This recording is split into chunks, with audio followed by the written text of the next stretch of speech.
Hello and welcome to the Let's Examine Addiction Honestly podcast. My name is Charles. Today we will be talking about my first book club read for this podcast, and that book is Dad's Child Custody Action Plan by David Pisarra. I read this book for my other podcast about foster parenting and parenting in general, but I thought it would transfer over really well to this podcast because I am a child of divorced parents, so I've seen the legal battles and just all of the stuff that pertains to a custody battle, which was absolutely brutal in my case. My parents did not get along. Honestly, they get along way better now, but during that time it was essentially a bloodbath and just kind of them at each other's throats. So I wanted to go over this book, give it out. Just know I'm not compensated for this review. I actually purchased this book. I got it for $10 on Amazon. And as a criminal justice major and a foster parent, somebody who interacts with the court a lot, I found this information to be absolutely amazing, honestly, so let's go over this information. But as always, please understand that I'm not a trained professional and do not use this podcast as an alternative to proven medical methods such as AA, NA, therapy, rehab, and in this case,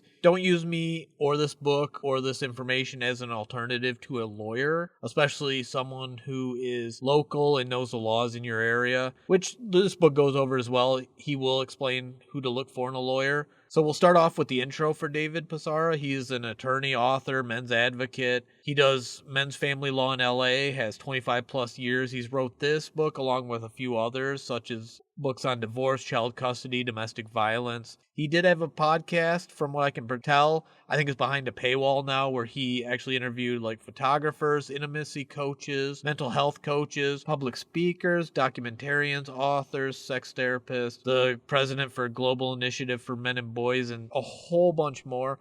I loved his podcast. Unfortunately, it looks like the last free episode I could find was from a few years ago. So I'm almost wondering if it went behind a paywall for him. And in terms of the book, I did find a savage reviews on YouTube about it that was positive. The only real negative review I could find on Amazon was complaining about the costs relating to men. But honestly, when it comes to the court system, no matter how you look at it, even outside of child custody, such as litigation and all this other stuff, courts in the medical fields are just skyrocketing in cost. And unfortunately for men, and what I've seen in my experience, such as watching both my dad go through the custody battle and then watching my stepdad, when him and my mom divorced, go through custody battles, it just honestly, from my viewpoint, has never ended well for men. But this book gives you a lot of great information on what to do and how to protect yourself. And it goes over topics such as not just saying you're a good dad, but proving it, making sure that judge knows that when you say you were trying your best, that you are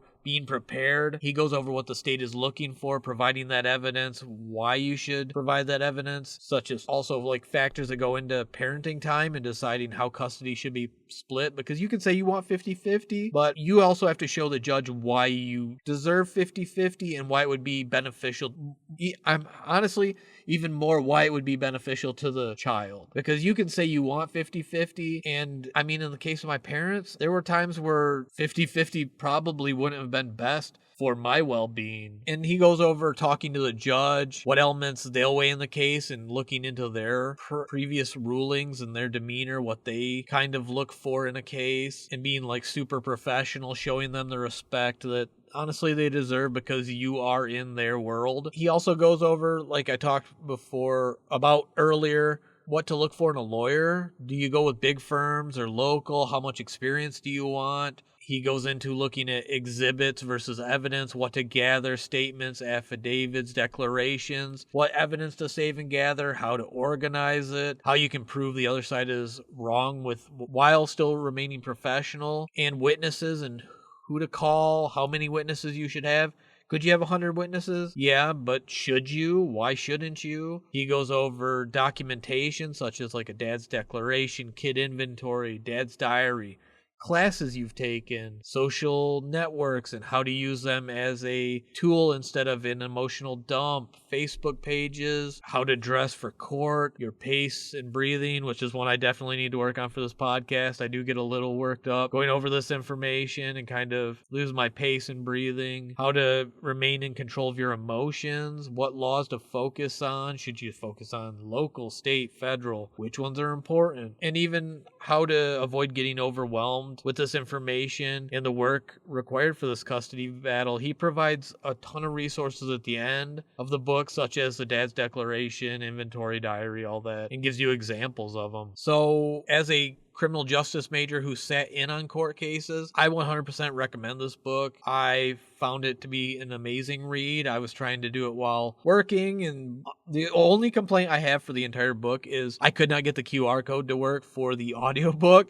So I couldn't listen to it while I was doing my work. I had to try to kind of read it on Kindle, but it was an amazing read. I did it for the other podcast, gave it the same review. I absolutely loved it. And outside of that, he has the podcast. If you want, go listen to that. He has some great people on. He also does a lot of other stuff. He has like a Dad's Law School VIP, which is about $297 per month. I honestly could not justify that for the podcast because I'm not making anything off this podcast, and I couldn't justify not needing it. But even if you take it into account for when I got my DUI, I paid, I think, $4,000 for just a lawyer. If you say don't have the amount of money to foot for a lawyer right at the beginning and need a tool, I mean, I haven't looked into it, so don't take my word on it. But if he provides everything which he says he does. He says as a member, you get child custody action plan and video course, evidence, video course, weekly podcast, VIP private podcast, court-ready sample documents, dad's motivational moments, exclusive event access,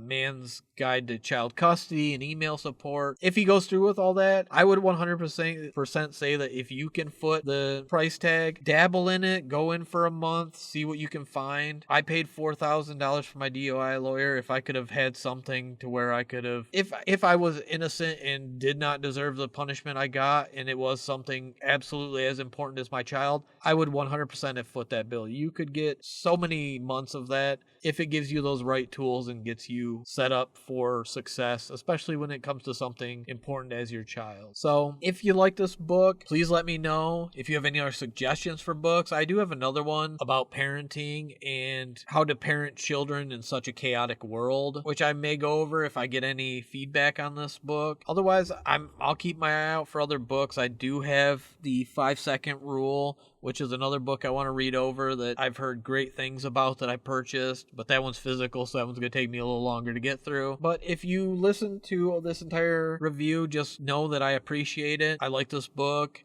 It gave me a lot to think about and look into, especially as a foster parent, and kind of the things that I should look for in court. And being a criminal justice major, I saw a lot of this in the courtroom. So that's kind of why I know he's not just blowing smoke and writing a book just to write it. I believe it does have a ton of benefits for somebody who knows nothing about the court system. And if nothing else, if you have the $10, give it a read. And if you think I'm a moron, send in an email, tell me that. But otherwise, I think it would help anyone that is going through this absolutely horrendous time in their life. And just know that you're not alone. There are other people out there struggling with the same things you are. And it's all right to talk about it and get help, especially therapy. That's one I always like to harp on. But therapy will help. It's not a sign of weakness. It is definitely showing that you are trying to take care of yourself. And honestly, I don't see a judge that should.